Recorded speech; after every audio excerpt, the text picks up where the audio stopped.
Maintenant, on va passer aux préparations des réponses aux questions classiques. Donc, pourquoi il est important de se préparer aux questions classiques?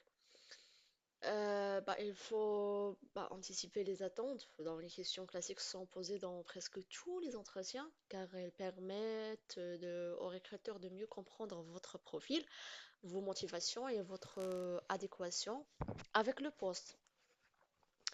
Et quand ça est répété presque dans tous les entretiens, donc il sera vraiment mieux de les préparer avant l'entretien.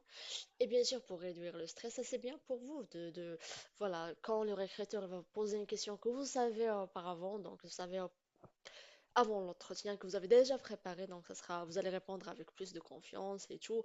Donc voilà, c'est ce qui a été décrit dans le slide. Donc en vous préparant à l'avance, vous réduisez le stress de l'entretien et pouvez répondre de manière plus fluide et convaincante.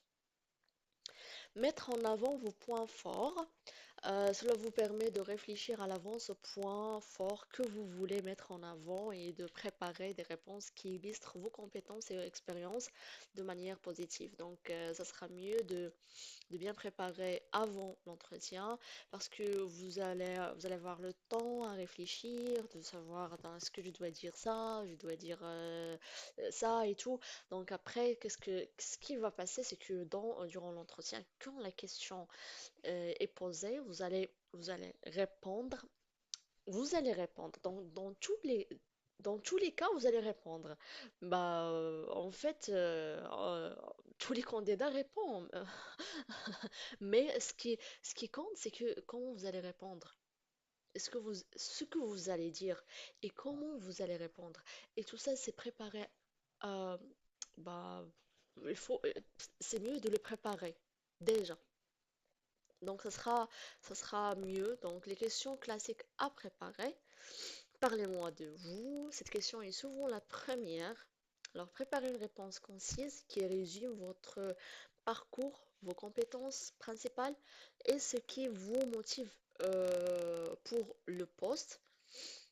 Pourquoi voulez-vous ce poste? Donc, expliquez pourquoi vous êtes intéressé par le poste et en quoi il correspond à vos compétences et à vos aspirations professionnelles. Donc, il n'y a pas de réponse idéale pour tout le monde. Donc, chacun doit personnaliser la réponse selon vos compétences, vos aspirations professionnelles. Donc, c'est à vous, en fait, de bien réfléchir, de bien préparer la réponse pour ces questions. Pour ces questions-là, bien sûr, quelles sont vos forces et faiblesses? Donc, cette question est posée presque dans tous les entretiens pour vos forces. Choisissez celles qui sont pertinentes pour le poste. Pour vos faiblesses, mentionnez tout en expliquant comment vous travaillez pour l'améliorer. On peut faire une séance pour cette question-là, donc, parce que il y a beaucoup de choses à discuter, mais bon.